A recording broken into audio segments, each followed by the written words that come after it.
All right, guys. So far in our World Lit class, we haven't really looked at anything from Middle Eastern culture, and so I wanted to bring in some of that. What I'm introducing to you today is a uh, a work of literature called "The Thousand and One Nights." And this is something that I'm just looking at some notes here. It's Persian literature. By tradition, this is Persian literature, which of course modern day Persia is Iran, right? And some of these stories, it's a collection of stories. It's a collection of hypothetically 1,001 stories. There's not exactly that many, but collection of 1,001 stories, and some of them we think probably came from India too. So traditionally, they're from Persia, which is modern day Iran. But yeah, about these stories, the first one of the stories dates back to about 879 AD. And the stories, I want to just read you the introduction to them. The introduction says, "Praise be to God, the beneficent King, the creator of the universe, who has raised the heavens without pillars and spread out the earth as a bed. And blessing and peace be on the Lord of apostles, our Lord and our Master Muhammad, and his family, blessing and peace, enduring and constant unto the day of judgment." To proceed, the lives of former generations are a lesson to posterity, that a man may review the remarkable events which have happened to others and be admonished, and may consider the history of people of preceding ages, and of all that hath befallen them, and be restrained, extolled by the perfection of him who hath thus ordained the history of former generations to be a lesson to those which follow. Such are the tales of 1,001 Nights, with their romantic stories and their fables. So basically, what that says is first, this work, supposedly this collection of stories, is devoted to God. This would be the Muslim understanding of God, Allah, and His Prophet Muhammad. And also, these stories are supposed to be offer instruction to, like, you read them, you hear them, and it's supposed to help you become a better person by listening to them. All right, so that was sort of the introduction to the stories, the first couple of paragraphs, so to speak. But the story, the Thousand and One Nights, is actually there's a frame story, an outside story, and then there's an inner story. It's kind of like the Canterbury Tales in the sense that with the Canterbury Tales, you have Chaucer creating the frame story, which is these pilgrims going on this trip, right? And then within the frame story, you have them telling their different stories. And so right now, I want to just tell you the frame story of 1,001 Nights, and then I'm going to go on to tell you one of my favorite stories from them. So basically, there was a Shah living in Persia, and a Shah was a king. There were these two Shahs, two kings living in Persia. One was the older brother, one was the younger brother, and they were both kings. And one day, the younger brother receives a messenger from the older brother saying, I would love to spend some time with you, hang out some. Why don't you come visit me? And so the younger brother, the younger Shah, he gets all prepared, and he heads out to go on his trip. Well, he's left the city with his men, and he suddenly realizes that he left something important back home. So by himself, without his men, he journeys back into the city to his palace to get what he left behind. And when he gets home, he finds his wife in bed with one of her slaves. And so right then and there, he goes into a fit of rage and he kills them both. Well, after that, he's like, he's distraught. But he's like, I can't stay here. I need to go talk to somebody. And so he goes ahead and leaves and heads to his brother's kingdom. Well, when he gets there, he's like, but how do I tell him? He doesn't know how to tell his brother. So for like 2 or 3 days, his older brother can tell something is wrong, but he can't tell what. And he's just, the younger brother, the young Shah, is not eating. He's not eating well. He's not drinking well. He's not sleeping well. And the older brother is like, what is going on? But the young Shah is just not ready to tell him yet. So one day, the older brother, he goes out on a hunting party, right? He goes out hunting, and the young Shah is just resting up, but really he's just eaten up inside, right? And he's at the palace, and he happens to look out of the window into the courtyard, into the palace courtyard, and he sees his older brother's wife with her maids, her serving ladies, go out into the courtyard, and they are met by some of the slaves. And for like a few hours, they have sex together. These, his brother's wife and her ladies have sexual relations with these slaves. It's an orgy, right? And the younger Shah is just horrified. So his brother gets home that night from hunting, and he tells him about this. And his brother is like, no way. That's not possible, So the next day, they both fake that they're sick and let it be known that they went on a hunting party, and then they watch from the window and see it happen again, right? Well, the younger Shah goes home. The older Shah is so disturbed by this that he decides all women must be filthy, wanton creatures. And he decides that from that night on, he's going to marry a different girl every night, marry a virgin every night, and he's going to have her executed the next morning because he just doesn't think a woman can be faithful for more than one night, right? And so that's what he starts doing. Every night, a new wife, and every morning she gets executed, right? After he's slept with her. And after this goes on for some time, the people start hiding all their virgin daughters, or just leaving altogether, moving out of his city. And it's interesting because having just looked at passages from Machiavelli, it's like you would think this is very bad governing, right? I mean, isn't this going to make your people hate you? But apparently, they never read The Prince, when they told this story. Of course, it's a story, right? So one day, the chief advisor, the chief advisor is the one in charge of finding another girl every night for the Shah. And if he doesn't find a girl every night, then he gets executed, right? And so one night, he comes home and he is just desperate. He knows he's going to be executed, because he hasn't found a girl, and he's got two daughters, and the older one, whose name is, and I always have a hard time pronouncing her name. Her name is Scheherazade. Scheherazade, his older daughter, says, "What's the matter, Dad?" And he says, I can't find another virgin for the Shah. He's going to execute me. This is absurd, And his daughter says, and his daughter's a big reader of literature, okay? This is a story that teaches you the importance of reading lots of books, right? And she's read tons and tons of folk tales and everything. And she says, Dad, let me marry him tonight. And he's like, what are you talking about? He'll kill you in the morning. And she says, don't worry, I can handle this. And besides, if I can't handle it, then he's just going to keep killing young women, right? And so her dad argues up one side and down with the other, but finally he gives in to her, right?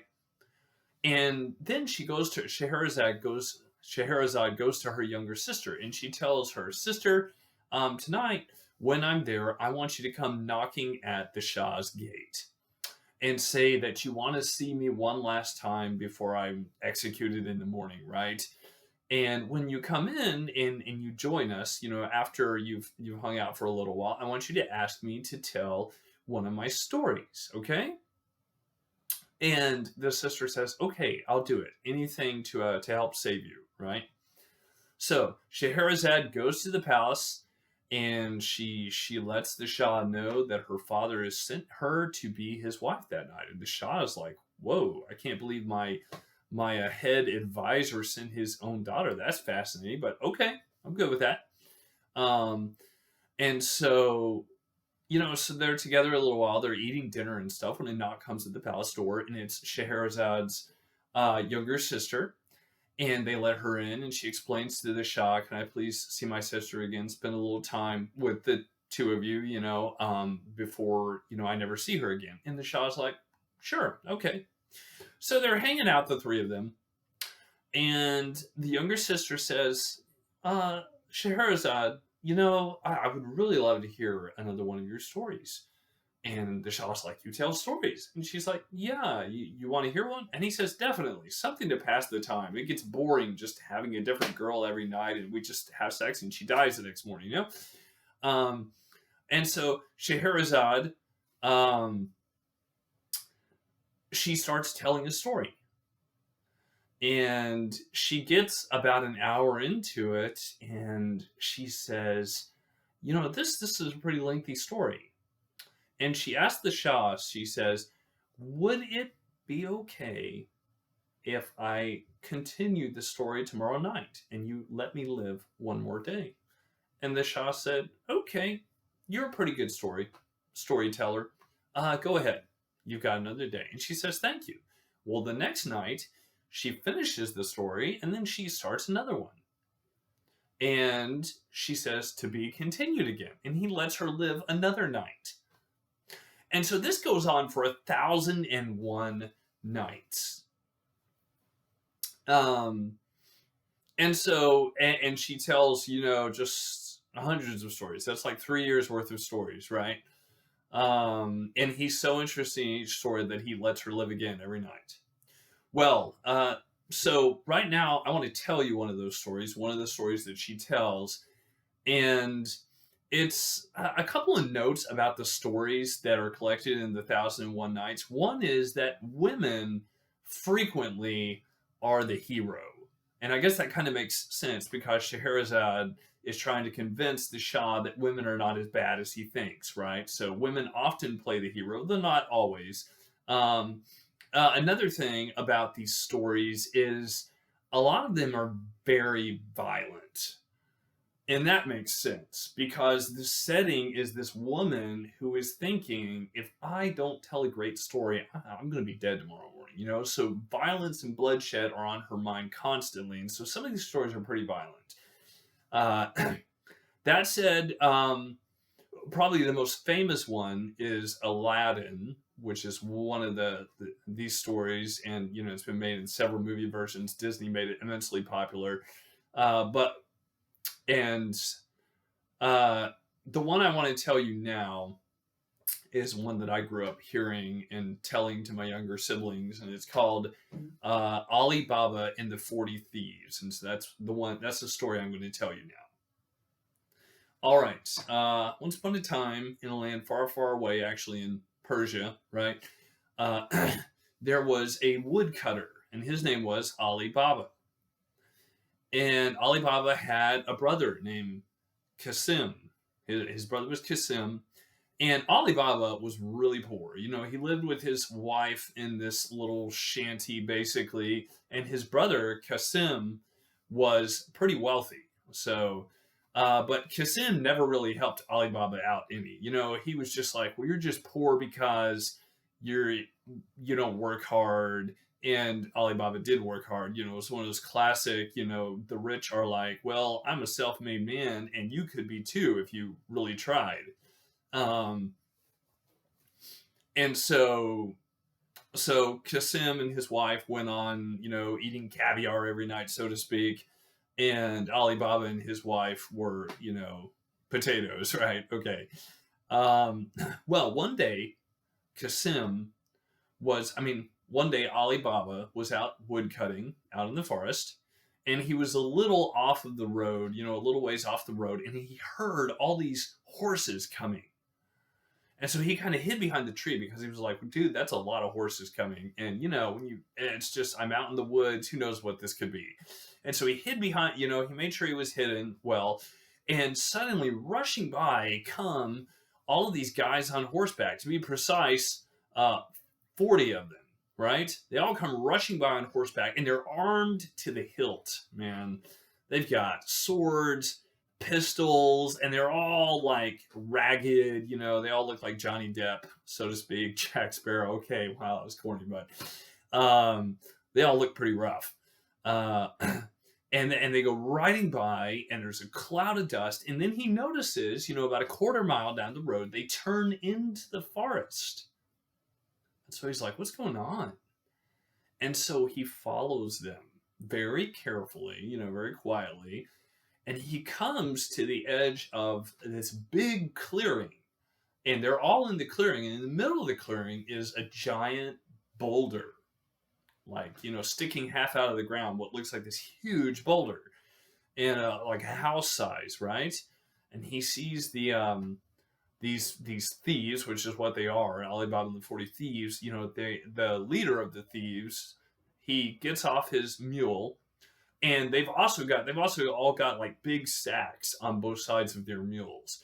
And the leader, gets off his mule, and he stands in front of this big boulder, and he says, "Open sesame." And a door opens in the boulder. You wouldn't have been able to tell there was a door there before, but this door opens in the boulder, and all the thieves go inside with their mules,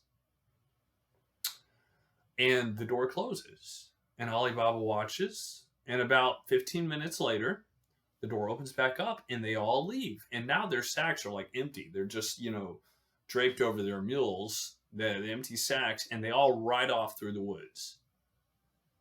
Well, Alibaba's like, whoa. So he waits, about 20 minutes just to make sure they're gone. And then he walks down there. And he stands in front of the boulder and he says, "Open sesame." And it opens. And he walks in, and it's a treasure house. And there are diamonds and gold coins and gold dust and just heaps and heaps of precious stones and stuff. And he looks around, and the thing about Alibaba is it's his personality. He's not one who is easily amazed by money. He doesn't run around buying lottery tickets in the hopes that he's going to get rich someday. And so he's a cool-headed person. And he looks around him, and he's like, okay, so there's some sacks over in the corner. He takes a couple of sacks. He puts some gold coins in each bag, and carries them out to his mule. Well, and then he turns around and he says, "Open sesame." And it opens back up, and he walks back out to his mule and puts the gold coins on his mule. And he hasn't grabbed everything he could, but he's grabbed a decent amount of gold coins, right? And he climbs onto his mule and he rides home. Well, when he gets home, his wife is amazed. She just is goggle-eyed over it. And she's like, Alibaba doesn't know, but she decides she actually goes to Kasim's house. She knocks on the door. Kasim's wife opens the door, and she's like, "What are you doing here?" And Alibaba's wife said, "Oh, please, I just came to humbly ask if I could borrow a measuring bin to measure some produce that I got this afternoon." And Kasim's wife said, "Okay, 1 minute." She closes the door. And she's like, and Kasim's wife is thinking to herself, Alibaba and his wife are dirt poor. What could they possibly need a measuring bin for? They've never had enough stuff to measure. And so she gets this wooden measuring bin, and she takes a little bit of tar and rubs it on the barrel on the bottom of the measuring bin, of the measuring barrel, because she wants to see what they've got, And she opens the door and gives it to Alibaba's wife, and Alibaba's wife's like, "Oh, thank you." And she's like, "No, just go away."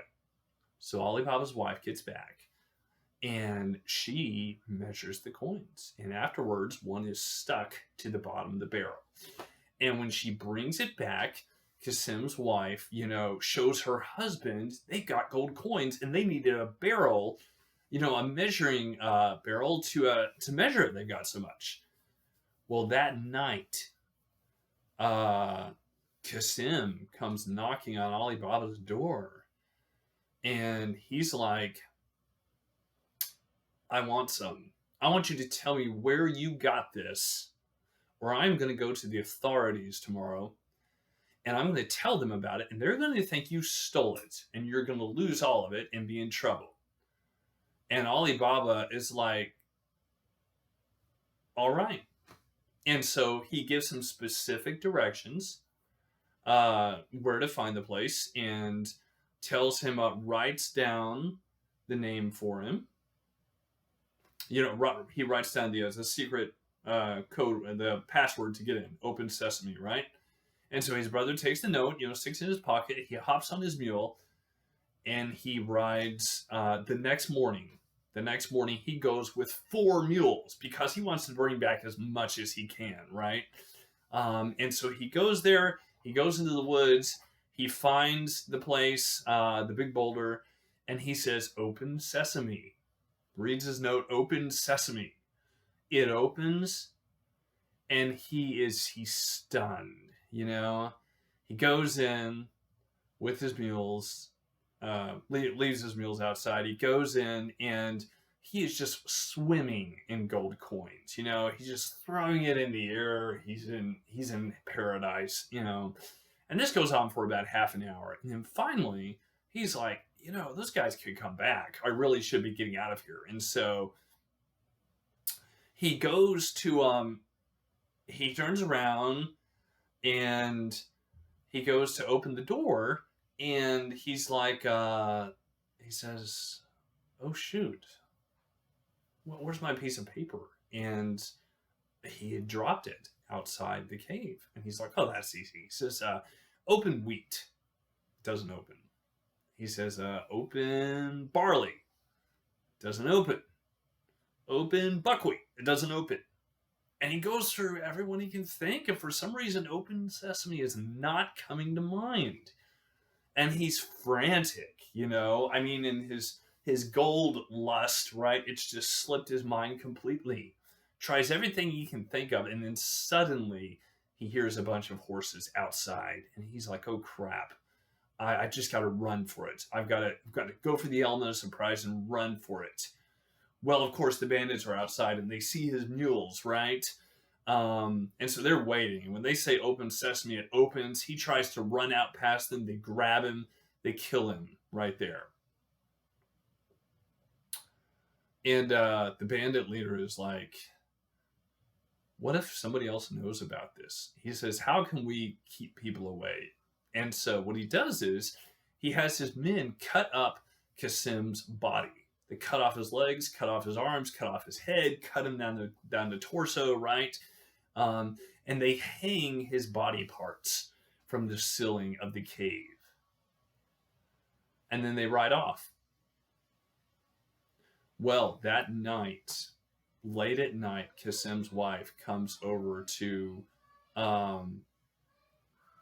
Kasim's wife comes over to Alibaba's house and knocks on the door, and he's like, "What are you doing here?" And she says, "My husband hasn't come back. Kasim never came back." And Alibaba's like, "Oh crap," he's got this premonition, right? And so he gets on his mule in the middle of the night, and he rides out into the forest, and he comes to the cave, and he's got his torch with him, right? And he's actually brought with him. So Kasim's wife has a servant woman. Her name is Morgiana, And so the servant girl that Kasim's wife really trusts and Alibaba, they go to the cave, and he says, "Open sesame," and they go in with their torches, and the body parts are hanging from the ceiling. And Alibaba, after the initial shock, is like, "We've got to take this back to town." And he's like, "Well, we can't leave these pieces here. For one thing, there's got to be a funeral, where people will start questioning, but what are we going to do with these pieces? And so he and Morgiana cut down the pieces of Kasim's body, and they stick them in sacks, and they take them back.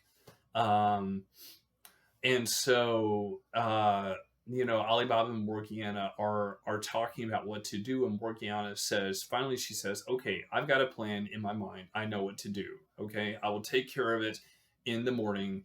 Just be ready with the body when I get back to the house." And Alibaba says, "Okay."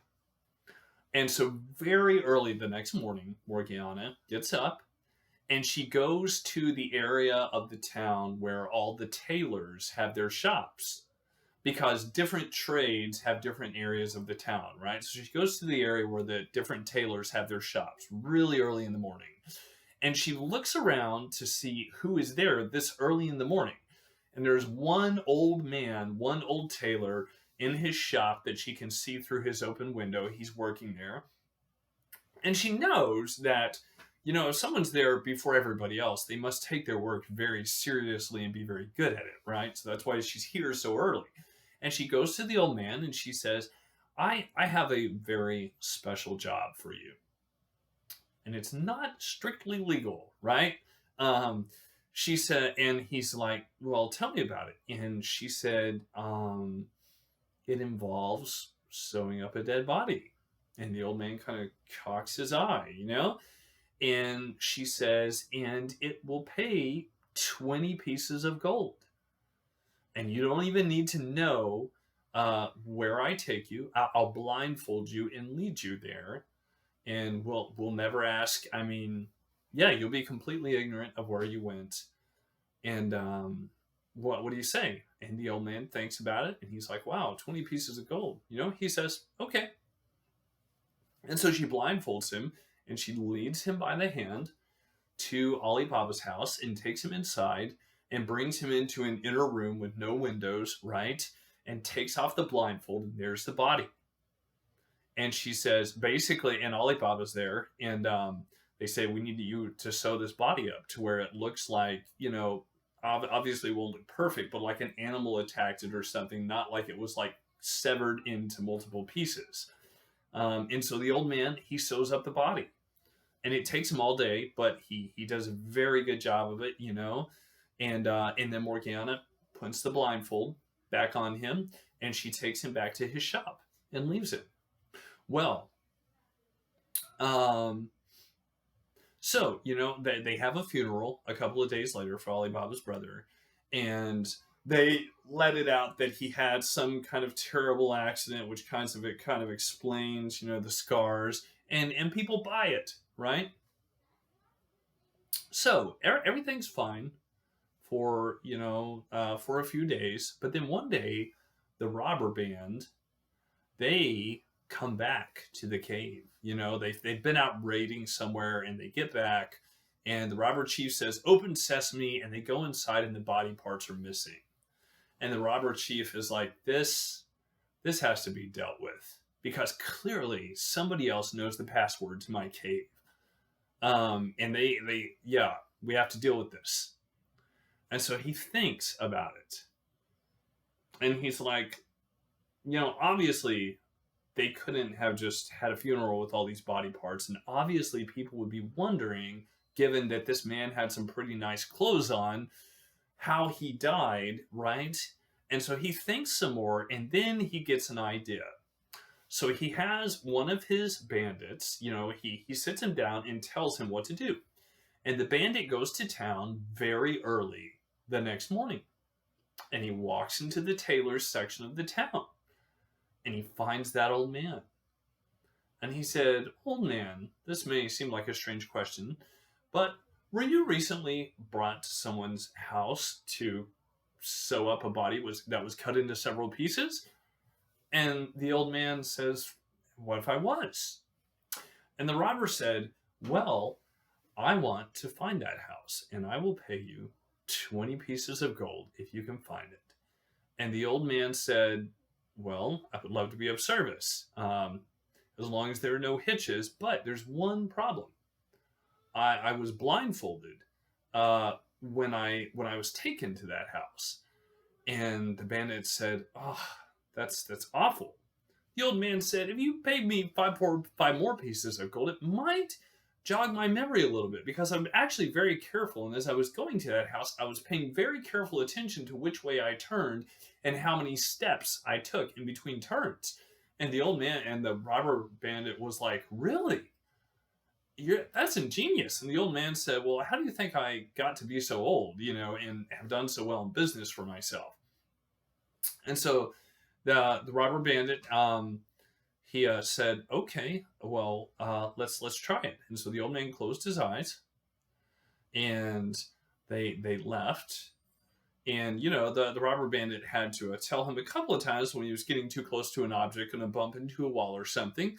But they went out, and they got right to the door of the house. And the old man said, well, let's keep going. And the robber bandit said, this is where we have to stop. And he pulled off the bandana, and he said, is this where you were? And the old man said, yes, it must be. So the robber bandit sent the bandit sent the old man back to his shop. And the bandit looked at the door for a while, and he took a piece of red chalk and he put a mark right in the middle of the door. And he went to the forest. Well, later on that afternoon, Morgiana, and Ali Baba and his wife, and Morgiana and Kasim's wife were all living in Kasim's house now. And so later on that afternoon, Morgiana came home from the grocery mart where she was shopping, right? And she saw that red mark on the door. And she said, now that's strange. She said, that could mean nothing, and yet it could mean something. And so just to be safe, she took a piece of red chalk and she went and she marked every door in the neighborhood with that piece of red chalk. And then she went in. Meanwhile, the robber bandit went back to the forest, and the robber went back to the forest, and he told the chief that he'd done the job, and the chief was like, good.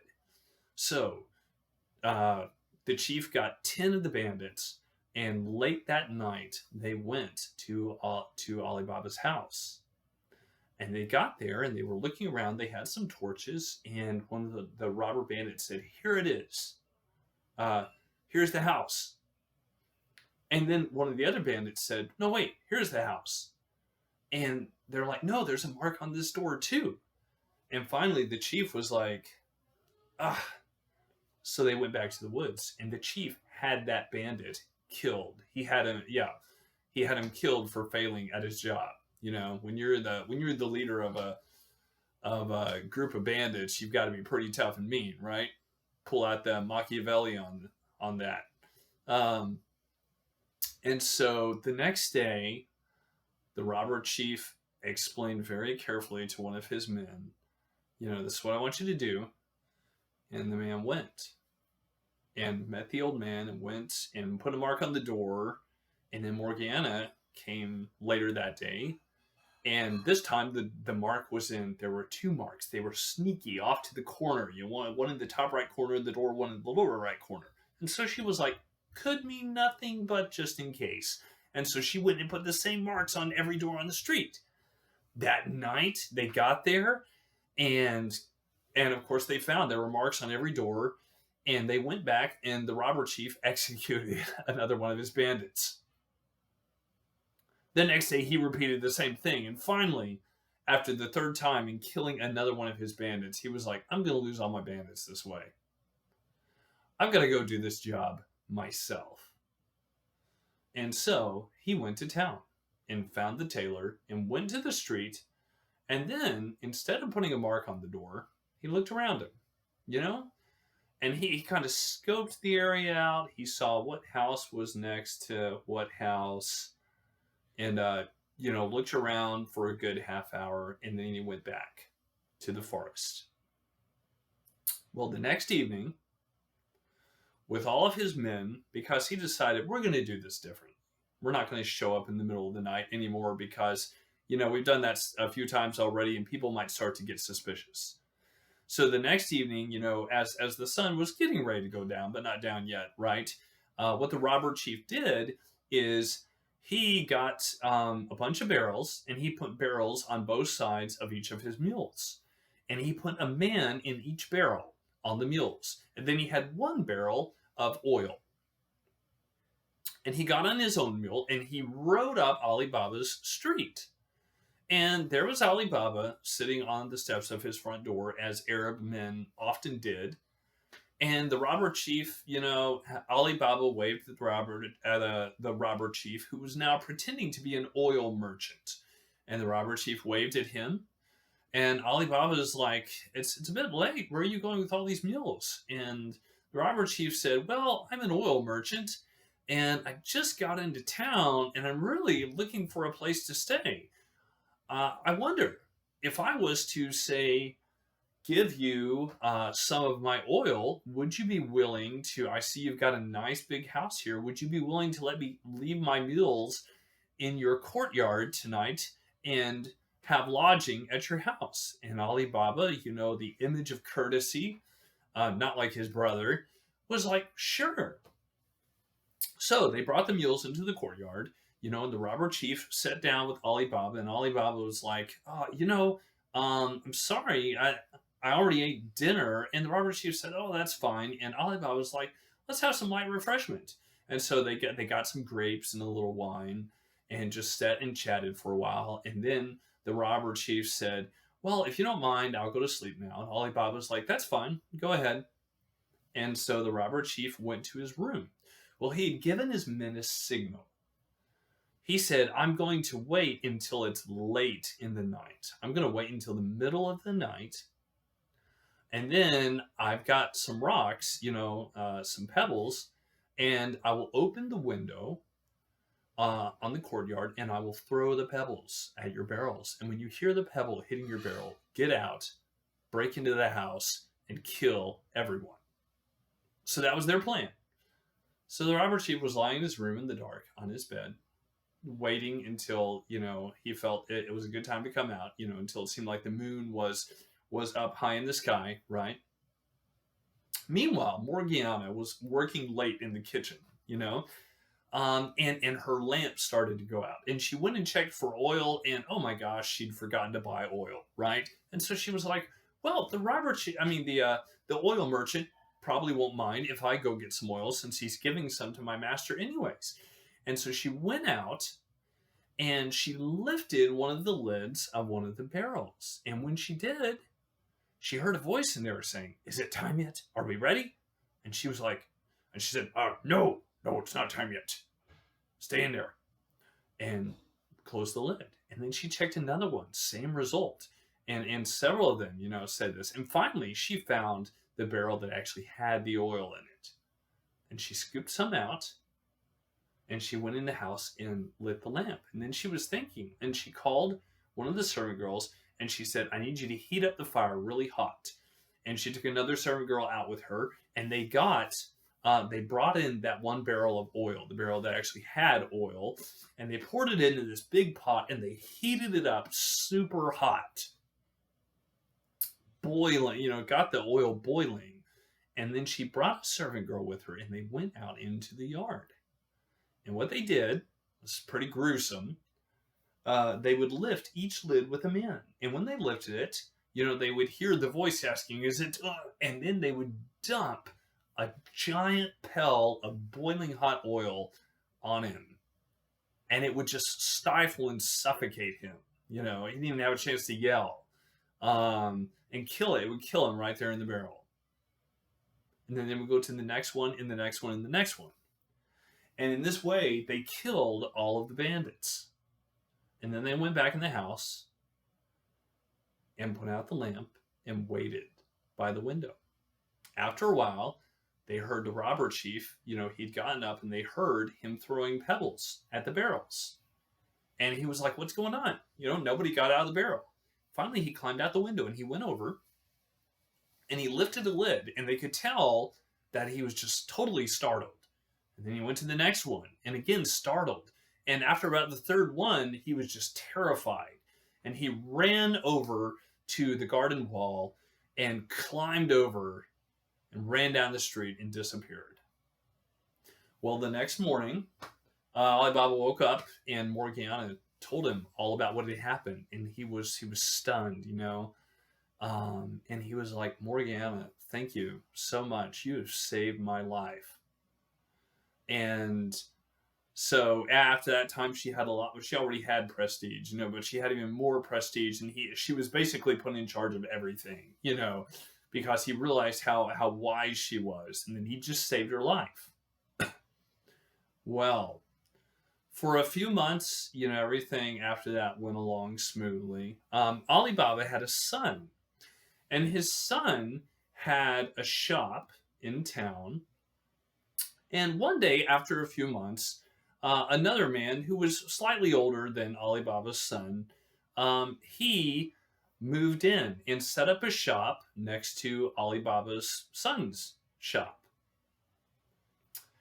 And, in the course of time, they got to talking as in the evenings they would sit out on the front steps of their shops, in the late afternoons, and they became friends, and they became intimate friends, right?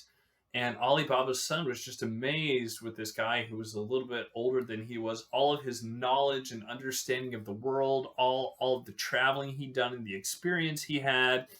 And so Alibaba's son just really admired this guy, and they became close friends, right? And Alibaba's son, when he would go to visit his father, he would talk about this friend of his. And so finally, Alibaba one day said, "I want to meet this guy. Can you please invite him over to my house for dinner?" And Alibaba's son said, "I would be glad to." So he asked his friend, the other man, and the man said, "Sure, I would love to come over." And so the night came, and the friend came over, and they were sitting there, the three guys, Alibaba and his son and his son's friend, and they were eating together and chatting, and dinner was being prepared by Morgiana, and the son's friend said to Alibaba, he said, "Oh, can I please make a request about the meal?" And Alibaba said, "Sure, what?" And the man said, "I have a salt allergy. I can't eat salt. And my body is intolerant to it, right?" And Alibaba said, "Intolerant to salt? I've never heard of that. But I'll let Morgiana know." And so he sent a servant to Morgiana to tell her, "Please don't put salt in the food. The guest is intolerant to salt." Well, Morgiana thought to herself, "Intolerant to salt? Who has a salt allergy?" And she was like, "Wait a second." And she said, "Something sounds fishy about this." And so she herself went out to bring something, to bring a dish, and say hello to the guest and Alibaba and his son. And the moment she saw the guest, being a much more aware person than Alibaba was, she knew him. She knew he was the robber chief. So she didn't show any sign of it, but she went back out of the room. And she thought, what can I do? He's here to kill Alibaba. And the thing, by the way, the thing that had made her suspicious is because in Arab culture, you don't eat salt. You don't eat food with salt in it with someone that you are planning on stabbing in the back, with an enemy. And so when Morgiana heard that, she was like, "Wait a second, right? You just don't do that. It's a very bad. It's taboo." And so when he said that, she went out to check because she was like, "This is very strange." And so she got, she left the room and she thought, "What can I do?" Right? And then she had an idea. Morgiana happened to be a very good dancer. She had many skills. Men were very attracted to her dancing. And so she put on her veil and everything and her beautiful dancing clothes. And then she took a knife that she sometimes danced with that had a very ornamental hilt, and she stuck it in her sash, and she went outside. She went out into the room where they were going to dine, and she asked if she could do a dance for them. And Alibaba and the stranger and his son were like, "Yes, definitely." And so she started to dance, and she's spinning around and doing this beautiful Arabian dance. And it goes on, and then she pulls the knife out and she's dancing with the knife. And The stranger is just goggly eyed. The robber chief is goggly eyed. He's like, wow, this is impressive. He's really enjoying himself, even though, he knows later on he's going to have to stab Alibaba and his son to death. But right now, he's just having a good time. And she starts, and now she's dancing right in front of him, for his pleasure. And suddenly, in the middle of a twirl, she takes the knife and stabs him right in the chest, right through the heart. And he falls back with his eyes wide open in shock, right? And Alibaba and his son are horrified. And they're like, what did you just do? And she says, couldn't you tell? This is the robber chief. And she reached over and pulled off. Now, he had a false beard or something, right? She pulls it off, and Alibaba is aghast, and his son knew about this because he'd heard about, the thing with the cave and the bandits, and so they're both like just totally shocked. Well, after that, Alibaba is even more amazed with Morgiana, and finally, he asked her, you deserve to be more than just a servant. How would you like to marry my son? And Alibaba's son was already attracted to her, and he was a good, upstanding guy. And so she said yes, and they were married, and they lived happily ever after. So that is the story of Alibaba and the 40 Thieves. Now, jump back to the frame story with Scheherazade. The frame story with Scheherazade. So traditionally, the way this story ends is that after Scheherazade finishes the 1001 Nights of Tells, she makes a plea with the Shah, the king. She says, I have, it's been 3 years that I've been here, and haven't I proved myself faithful to you, and he says, yes, you have. And she says, then would you please spare my life? And he tells her that he will spare her life, and then they're happily married after that. Really? No. Okay, despite the fact that he's a crazy guy who killed a bunch of women, right? So that's the way that the 1001 Nights wraps up. Now, a side note on the 1001 Nights. I don't know how many of you have ever read or heard the story of Esther in the Bible. It's Esther. It's another story in which a woman plays the main role, and it's fascinating to me the parallels between the frame story of the 1001 Nights and the story of Esther in the Bible. It's not too long. You really ought to read it because it's another fascinating story, and there's just very interesting parallels.